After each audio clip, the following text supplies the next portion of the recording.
This podcast is a quest for well-being, a quest for a meaningful life through the exploration of fundamental truth. Enlightening ideas, insights on physical, mental, and spiritual health.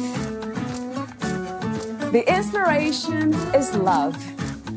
The aspiration is to awaken new ways of thinking that can lead us to a new way of being well.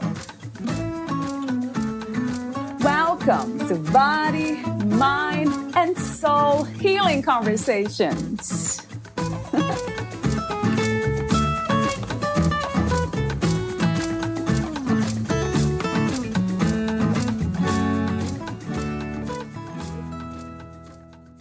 Self-love is what Stephani Grace's work is all about.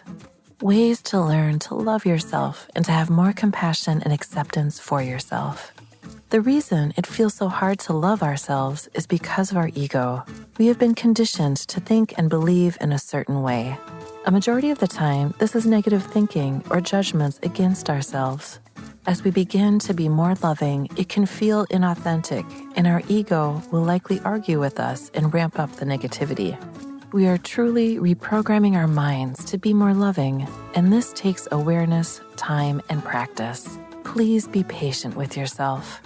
Valeria Teles interviews Stephani Grace, the author of Creating Real Happiness, A to Z, a mindful guide to discovering, loving, and accepting your true self. Stephani Grace is also a motivational speaker, therapist, and mindfulness expert.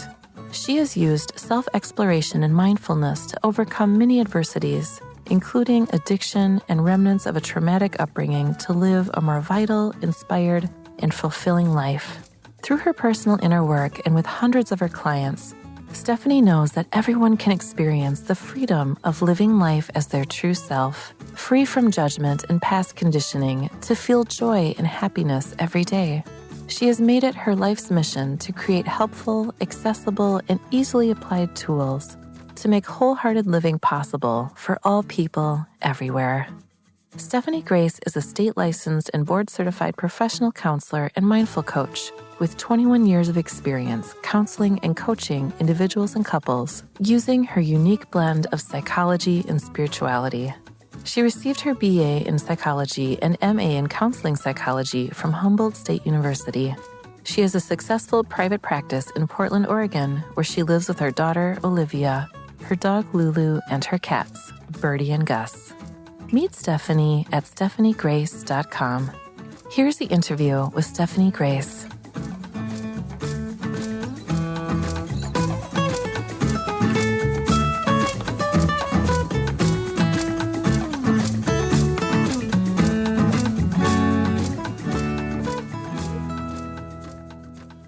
In your own words, who is Stephani Grace? Well, I feel that I am a person who is really here to heal and help others to become their highest best self. And I believe that I am a divine being and know my truth in that way. And because of that, that allows me to be able to help others know this truth about themselves. And so that's really, I think, at my core, who I see myself as. A follow-up question I have for you is, how did you discover that, Stephani? Yeah, well, through a lot of soul searching. I come from a pretty traumatic background, which I believe is a gift because it required me to have a lot of healing to do. And in my quest to heal and know that I was lovable, what I came to find was my truth, that I am love, I am divine, and all of the conditioning that I got from my family and the world wasn't my truth. And how I came to know that I am divine and my truth was by uncovering that conditioning and getting to know myself again. And meditation is very helpful with that. and, just voraciously reading so many amazing books and things like that. How incredible. You make me think about something that I have mentioned here before, and I think I often mentioned that healing and spirituality, they are connected, very much connected. That's incredible. And probably authenticity too, right? Do you make this connection, Stephani? Healing, authenticity, and spirituality? Yes, I think that I believe it's the only way. I believe this is, in terms of how I work with people, I believe this is the only way to truly heal. I believe we are all divine. And in order for people to heal, they have to basically come back to that truth of who they really are, who their true self is. And that is very spiritual, right? And the conditioning that they get isn't their truth. And so I do believe that healing and spirituality are very much connected. That's how we heal. Right. I believe. Me too. Yeah. If it is a belief system, yeah, I believe in the same thing. If it is, I don't think it is. So in order to heal, we need to go deeper to find out who we are, the source of what we are really, that is divine. I wonder why some of us become open to this truth and some of us won't. That will never happen. They will lose the body without getting to know the truth of who they are. So I often wonder why this happens. Yeah, I often contemplate this as well. And, some ideas that I have. One first is that people's conditioning, and so conditioning, just in case people don't understand what that means, is, the messages we get from the outside world. So when we're born perfect, knowing we're lovable and worthy. But then, as you start to have interactions with your family and the outside world, we start to get messages about, what needs are okay or not okay, and how we are most accepted in the world. And so that develops our ego, this conditioning, and we develop it in order to keep ourselves safe. But what happens is that people begin to believe this is their reality. And often our conditioning, our ego, isn't very kind. The ways that it keeps us safe or in line is by being pretty negative and mean. And so what happens, I think sometimes that conditioning can be so profound and so deep in people's minds that it's really hard for them to get away from it. And so they stay trapped in that reality, those beliefs. The other idea I have is that maybe sometimes I don't know, that maybe people who don't get it, maybe their soul is really new, like maybe they're a very young soul. Yeah. I don't know. Yeah, I did hear that before about they call them, there's a name, right, that they call the young souls, baby souls. You believe in life continuation or mind continuation, right, Stephani? As if and so that we come back here many times, reincarnation and all that. Yeah, I believe that, that sort of, there, obviously our human body dies, but I believe our soul does not. Yeah. Yeah, a lot of times I wonder if, maybe a wish that the conditionings, the ego part of it, the false self would die with the body. But some say that doesn't. It just moves on to another body. But we don't know for sure, right, Stephani? It's almost like trust kind of a thing. Yeah, that's interesting. I never thought of that before. I guess what I have always thought is that, the ego is part of the human body in a sense. It's like the condition we get from this world. I sort of thought, when you leave your body, you are just your divine self, and then when you re-enter a new body, you get new conditioning from that lifetime. How do you describe what happiness is, and what is the difference between happiness and joy? So what I like to define happiness as is freedom from the conditioned mind.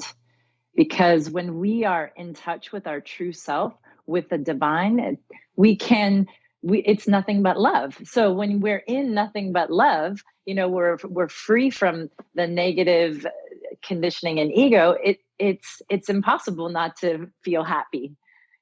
So that's what I believe is happiness. The difference between happiness and joy, I think that it is like maybe a little more big in terms of, how you might feel more in your heart, just like your heart maybe feels more full. Happiness is maybe more like contentment, contentment, just like you're at peace, you're satisfied. And I think joy is like, oh, your heart is so full and you just feel it's like more exaggerated. That's what I would think. Another question is about the idea of balance. How do you understand balance? Do we get to be balanced, or balance is a constant journey, experience of duality, of the opposites, good and bad? We never really reach that destination of balance. I believe in balance. I like to call it the middle way, and I talk a lot about this with my clients, because what I often find is that what I like to describe as people get caught in the pendulum. And what that means is that, like, in our society, especially, people tend to be more toward the end of overdoing it. So people feel often like, oh, if I do something, it has to be at this level. Like if I'm going to go for a run, it has to be 5 miles. It wouldn't be good enough if I just did a mile. So if I'm not going to do 5, I might as well not do anything. I feel like I often encounter this. And then what happens when you're in these extreme places, then the pendulum swings you all the way back to the other end, where if you're overdoing it, then you come to underdoing it. And then what happens when people underdo it? They feel guilt, shame. And so then they go right back to overdoing it to make up for underdoing it. Oh my God, so true. Yeah. And so what I teach people, in order to find your middle, the reason why people often don't come to the middle is because when you're too used to overdoing it, you feel like the middle is too easy. But it's okay for things to be easy. It's like conditioning yourself that, a run around the block is better than nothing. It doesn't have to be 4 miles. And so you have to begin to practice that, feeling that, choosing the middle way, like helping yourself to feel comfortable there, that, it's okay if things feel easy. It's okay if you do just a little. It's like retraining yourself that. I love the way you say that. It's okay to be easy. We deserve that, to navigate this reality at ease and not distressed. Yeah, I mean, what that makes me think about is that it's like, I think when we think about how we want to treat ourselves, when we're talking about this middle way, it's like this quote that I like to say is like, what would it be like to be me without judgment? And what that means is like, I can just be here on this earth as a human and be making choices. And sometimes they're good and sometimes they're not so good, but I can go out here and be having these experiences without it being right or wrong or good or bad. So then it's like we are just showing up for ourselves as like, supporting ourselves and loving ourselves as we're experimenting and exploring this life. And the only thing that makes it, us feel like it's good or bad or right or wrong, or we're not doing it good enough or whatever, is our own mind. We're the only ones who are making it like, judging ourselves and making this experience like not okay. You know what I mean? In a way, it's such a paradox, because when I think about the non-judgmental state of being, it's just incredibly beautiful. I mean, that's the place to be. But then when I think about, for example, what's happening in the world now, that we have this war between Russia and Ukraine, it's a challenge not to find something wrong with it, right? Yeah. I mean, well, here's the thing. I mean, no matter what, as long as we're here on earth, there are going to be difficulties that we face in our world. There's going to be difficulties that we face in our own life. Right. And I think, yes, there's a lot of pain and a lot of bad things, but there's two things that I think about this. One, first of all, is that we can't suffer enough to change somebody else's suffering. So if we join someone in their suffering, all we do is cause more suffering. So what we can do is like the reverse, though. If we bring our light, this actually can help people to, lift up. And so we can think about by us working on ourselves and healing ourselves and bringing more light into the world. I mean, this is one way to be helping and lifting the world up, right? So that is one way that I really like to think about that. And now I've lost the other thing I was going to say. Yeah. It went out of my mind. That makes so much sense. So we keep whatever we know to be true, we just become true to it, even more present to that truth. We don't have to merge with what is, it doesn't belong to us in a way. It's not ours to carry. That makes sense because we do that a lot, especially as women. Yeah, yeah. I mean, it doesn't mean you put your head in the sand, right? I mean, there's a difference, but it's also we don't have to be suffering because the world is suffering. And the other thing I remember what I was going to say is the positive is that it helps us to a couple of things. It's like focus on what's in our control because this is out of our control, right? So we can ask ourselves what can we do? What is in our control? And sometimes it is only like our own self-care or seeing, when things are very stressful in our world as they have been, it's like we're being squeezed. And when we're squeezed, we get to see, where we need more support or where we need better self-care. And so that's the opportunity for us to learn, what we need to in order to cope better. And I think it also helps us to learn acceptance, right? Because we're always struggling with things that we don't like or things don't go our way. And so it's like we really teaching ourselves acceptance of what is. So you wrote the book, Creating Real Happiness, A to Z, a mindful guide to discovering, loving, and accepting your true self. So my first opening question about your book is, what was the main inspiration and intention of writing your book?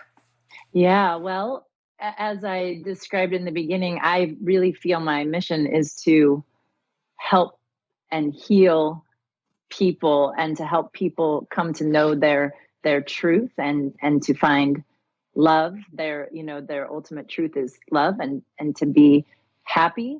And so I've been working one-on-one for many years, for 22 years now. Wow. Yeah. Time goes by.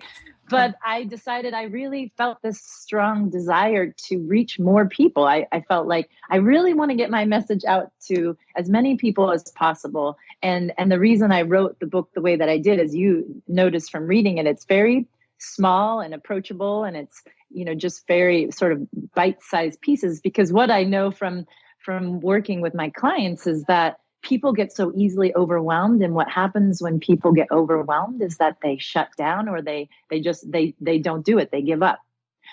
And so we need to feel like things are very easy. The steps that we can take to healing have to feel very easy and doable for us, and that keeps us motivated and going. And so I wanted to reach more people, and I wanted people to actually be able to read it and actually be able to maybe utilize what I have to share with them. So I have too many notes here that I made. I'll go through some of them. But before that, I want to mention something that I found interesting in your book. You say, I endured a difficult childhood, but I wouldn't change any of it.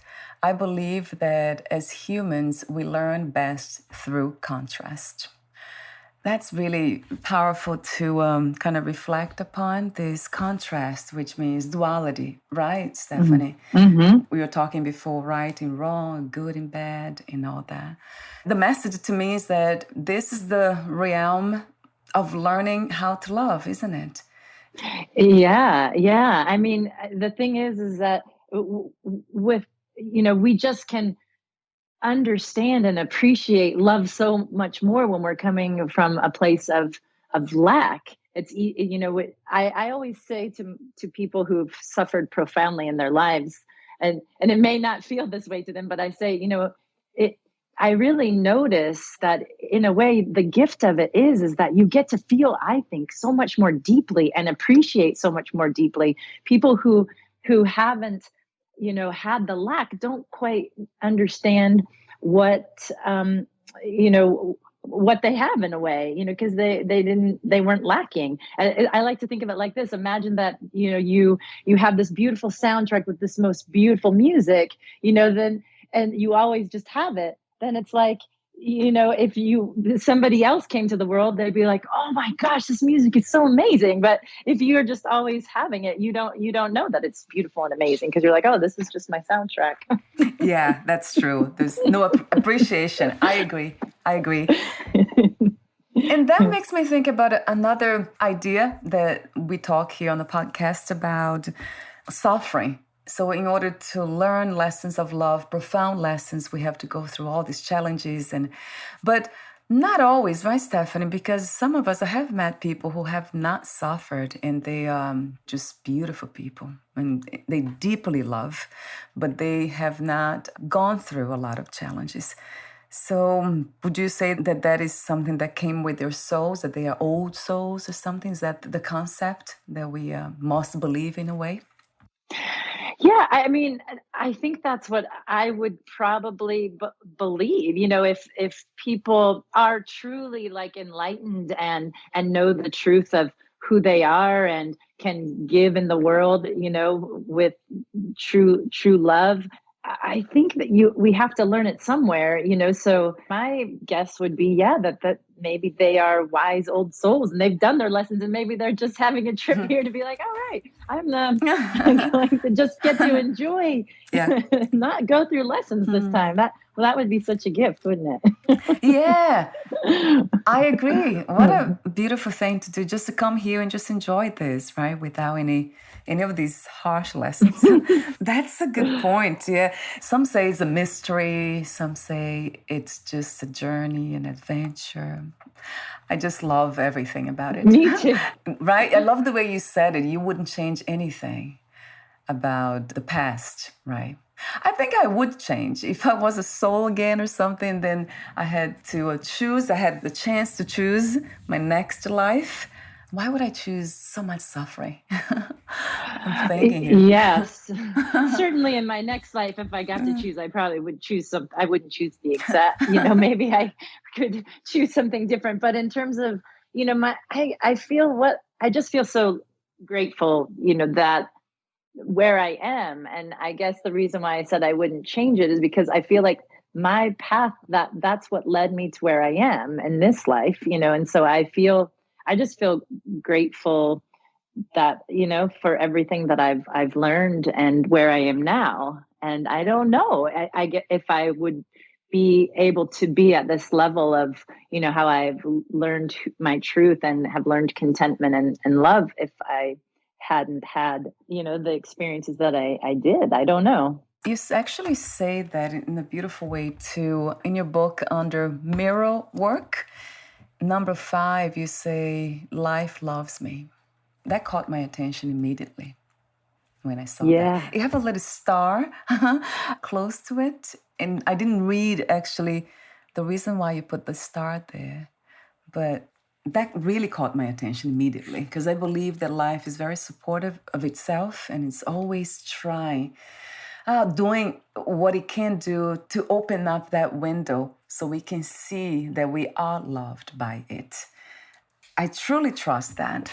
The reason why I did Life Loves Me is just to sort of encompass like whatever people, want to say, and like the universe, God, it's like everybody has their own like way of saying that resonates for them. And I think life sort of encompasses like everything for people. And in terms of mirror work, gosh, I think it's one of the most powerful things. If you are wanting to work on self-love, I would say that mirror work is probably one of the most powerful things that you can do. It's certainly the quickest in terms of like healing your heart and beginning to love yourself. Because if you decide to look at yourself in the mirror and start really truly looking into your eyes so you can feel it in your heart and telling yourself that you love yourself, that you're worthy, you get it. You start to get it because you're looking at yourself, and you really see into your heart, into your soul, and you begin to believe that it's true.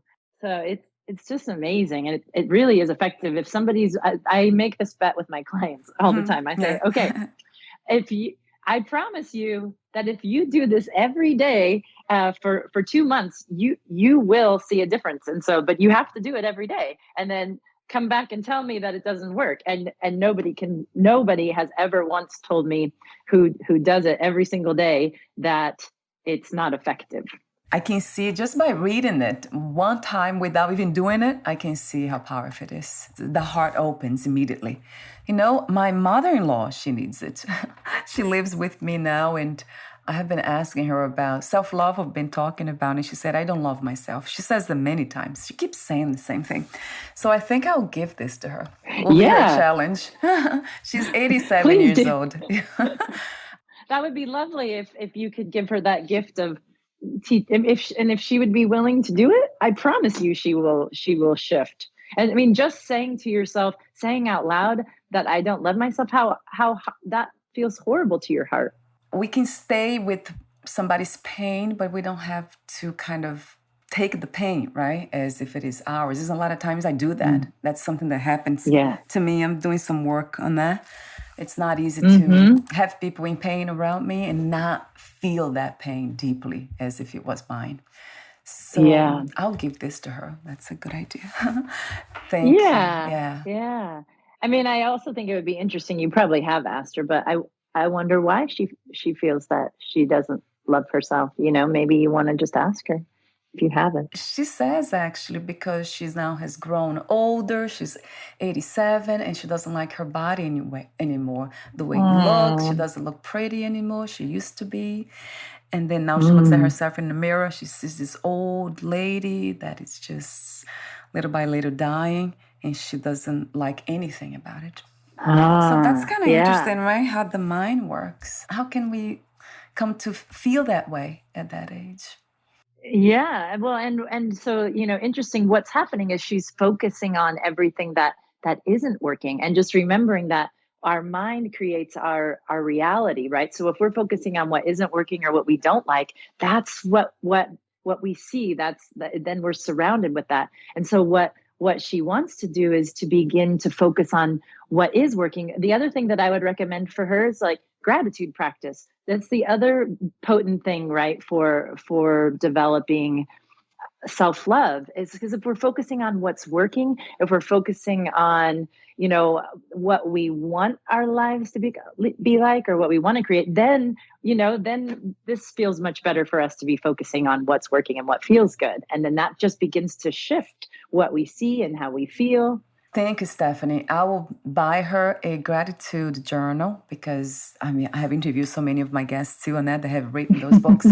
I'll just order one of them today, and then I will print the mirror work, your phrases exactly, and then I'll give it to her as a gift, both, and see if she would do that. She might. Yeah, that'd be awesome. And maybe even together you could make a list of the things that she does that are working about her body, because maybe her body's old but also wise, and her body's still moving for her at 87. That's a gift right there. Yeah, we exercise together. Yeah, I know. That's a very, very good suggestion, and it's enlightening to me to hear, because my case, I do a lot of things around her. I'm always fun, and we do a lot of fun things, but I can't help it but feel the pain, her pain. Yeah. And that sometimes stops me from even helping people further.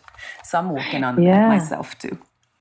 Well, the other thing for you to think about in terms of when you go to spend time, and this is it might sound kind of silly, but what I do is that our energy does it, you know, we are really susceptible to other people's energy. And so when people have bad energy, or we feel their pain, what I like to do is prepare myself for that. And I sort of imagine like sort of like my soul or my protection coming out of my belly button. And then I just like create this like lovely shield. And I imagine myself like just protecting my body. And then I actually say, when, you know, to myself in my mind, like, okay, I am now protecting my energy from this person. And sometimes I'll be talking to someone and I'll start to feel their energy, and I'll just keep imagining myself putting this shield around myself the entire time that I'm talking, just to kind of protect myself from other people's energy, from not allowing it to come into my body. I'll try that, the visualizations, and thank you. But I doubt that I will actually do it, just because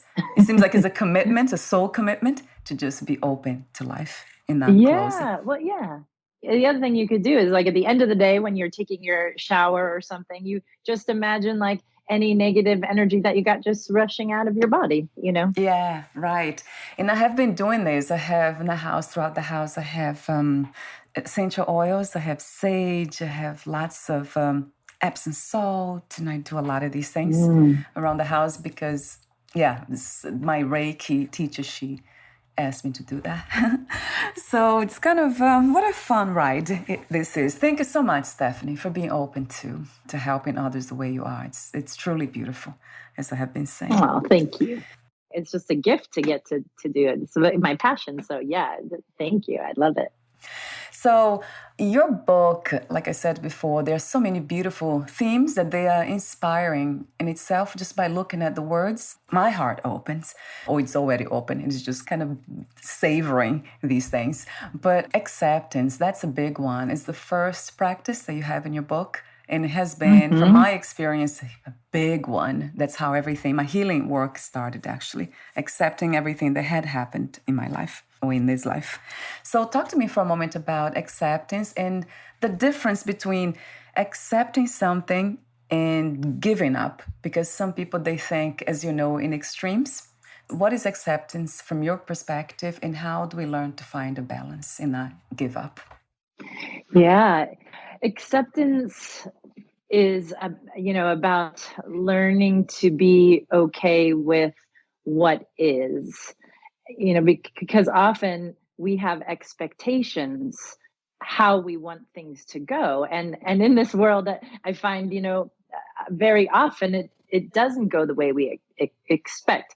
So it doesn't mean that we can't have goals or that we can't want things, to be a certain way, but our attachment to that is what gets us in trouble. And so it's like acceptance is about when it doesn't go our way, learning to sit with the discomfort or, of that and just being able to tolerate that and be with that. And that it's a hard piece to learn, that we can tolerate uncomfortable feelings, or we can learn to tolerate when things don't go as we want. And so the difference between giving up and learning acceptance is that I think when you give up, you're sort of shutting yourself off. And I think that acceptance is keeping yourself open and then learning to just sit with the feelings of what it feels like when things don't go our way. And it can be as simple as like hitting a red light when you're in a hurry, or getting a flat tire, like I mentioned in Creating Real Happiness. Or it can be big things like a relationship ending or a pet dying, and yeah.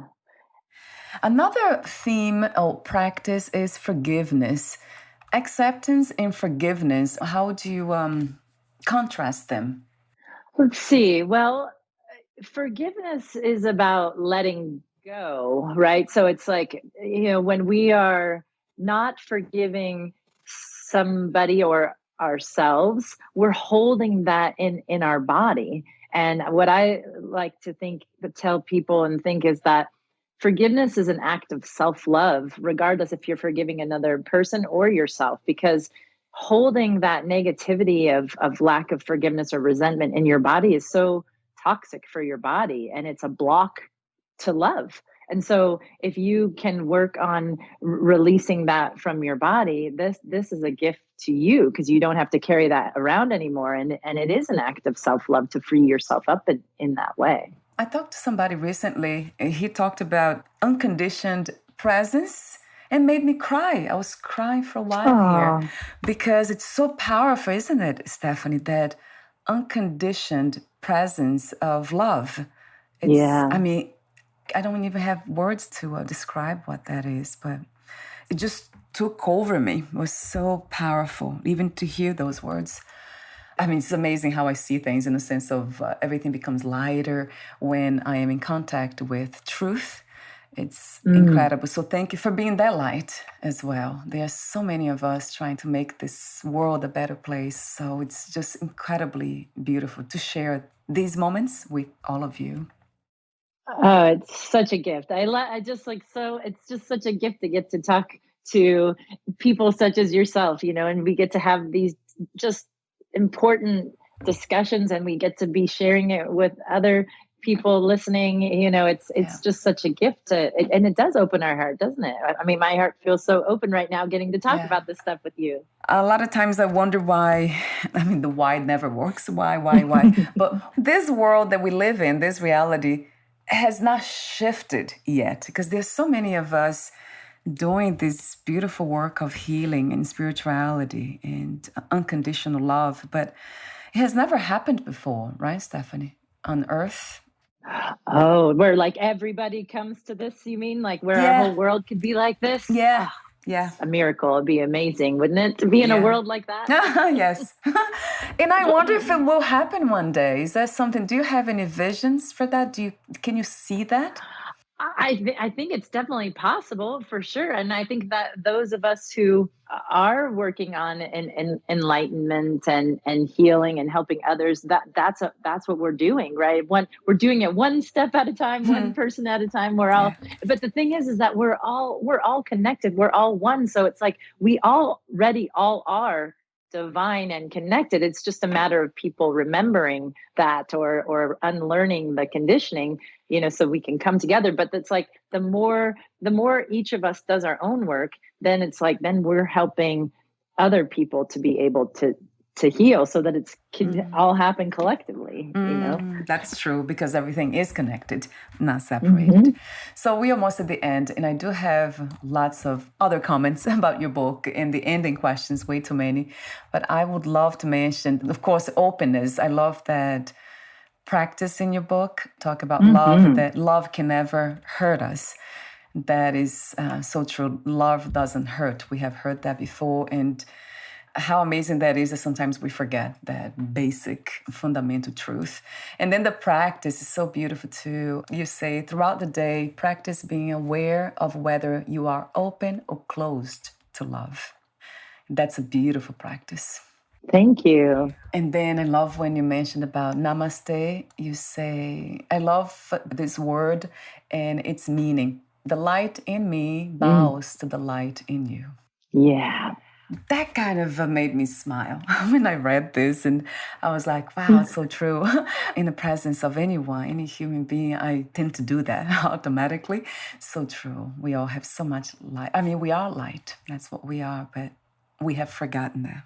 Some of us, unfortunately. Yeah. But we help to remind each other when we can help to remind each other that. And that's why it feels so good when someone reminds us, because we know the truth. And when someone reminds us, we're like, oh yeah, that's my truth. The one thing that I'm trying to work on myself is the sadness. I tend to get to be sad. You see, it might be that habit or whatever it is that I'm kind of absorbing the pain of others. So I feel sad when I see people who are they're not in touch with that truth yet, not yet in touch with that truth. But as you said, everything's connected. So there's just one mind, one soul, one God. So there's nothing to worry about or to cry for. But sadness is something that is, it's not a feeling that I try to push away either. There's something about sadness that's really makes me love deeper. That's what it is, Stephani. Yeah. And I think any emotion that you have is okay. And I think it's just a matter of us being, like you say, open to it and being willing to sit with it. So when you have sadness, just sit with it until it dissipates, and just be with it. And I love peace too, where you connect meditation to peace. In the practices of meditation, you have instructions on how to meditate in your book. And you mentioned earlier how important it is. It's almost the foundation, right, Stephani, for all the other practices. Your book has so many beautiful themes that, like I said before, I would talk about them forever. So I better stop here for a minute and ask you my ending questions. But before that, would you like to add anything else or read a passage in your book? Let's see. That I'm not sure. I think the biggest thing, is just I think that creating real happiness, A to Z, is just an amazing little guide for people to keep by their bedside, that they can utilize to begin to get to know their true selves, right? Because lots of people may not even know that there's a difference, and so that's the first step toward starting to know yourself and to become really truly happy is to know your truth. And so if you're questioning that at all, if you're believing that the conditioning in your mind, those voices are your truth, then this will be good for you to begin to learn. So my last questions are, what is another word for life? Oh, let's see. What's another word for life? I guess experience. I like to think of life as, it's experience. It's an opportunity to learn. That's what I like to think. What do you love most about being in the human body or being the human body? Oh gosh, I'm just so grateful that I get this opportunity. It's just such a gift, isn't it? Oh It man, is. I love everything about being in a human body. I'm so grateful. And I have a body that is so able and allows me to do all kinds of amazing things. So I love being able to, I'm such a person that loves adventuring and exploring. But I mean, my eyes, so much beauty. I sometimes I almost feel the same kind of pain that you feel from negative emotions because things are so beautiful to me that I sometimes feel like the pain of it being too beautiful sometimes. I'm just like, oh my God, I love that so much that I feel it's almost painful. But I'm also just a voracious seeker in that, like, gosh, I just love learning and I just love deepening my understanding of, life and why we're here and people. I love people too, even difficult people. I'm fascinated by humans, they're just fascinating. So I just really love the gift of being here. I am grateful every day that I get to have this experience here on earth as a human in this body. That's amazing to hear. And that's what we wish for everyone, right, Stephanie, to see themselves in life exactly this way. That is another prayer or wish of mine. Your words are my words, and that's the wish. And my last question is, what 3 experiences you wish everyone to have before they lose the body, before they die, besides seeing the amazement and the beauty of life? Yeah, I guess the 3 things that I would want people to experience.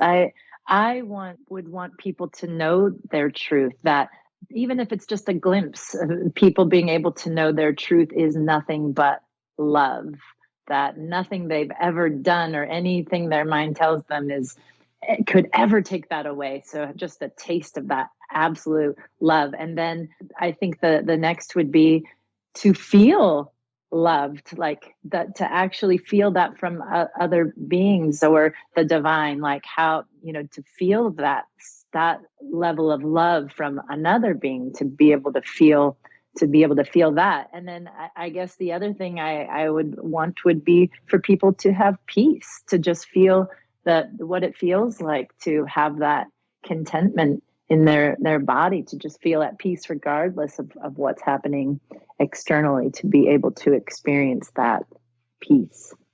Thank you so much, Stephanie, for your presence in our reality, your contribution to more love or to other people seeing the love you see, and for the work you do and everything else in between. Thank you so much for being you. Oh, thank you. And you're welcome. And I'm just so grateful to be here. And thank you for the work that you're doing and for helping people like me be able to share my passion and work with other people by interviewing me. And hopefully, other people listening will get to hear my message and be inspired in some way. Thank you for the appreciation for that. And I usually say that the body appreciates because the only part that complains is the body and nothing else. What are you doing here instead of being under the tree? That's the only thing. I do have one more question for you, Stephanie, a technical one.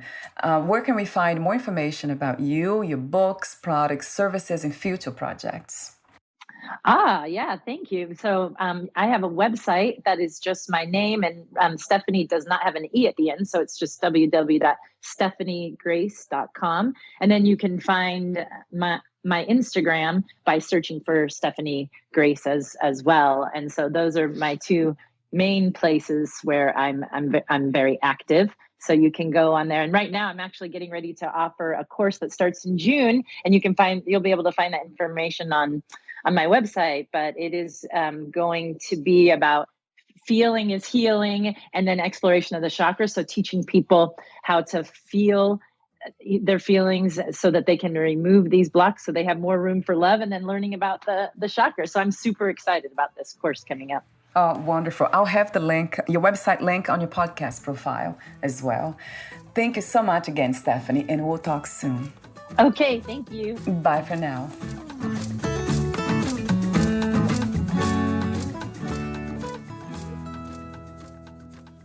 Thank you for listening. To learn more about Stephani Grace and her work, please visit stephanigrace.com.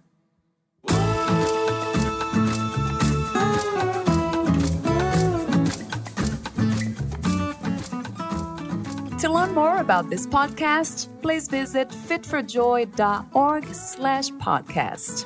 Thank you again for listening, and bye for now.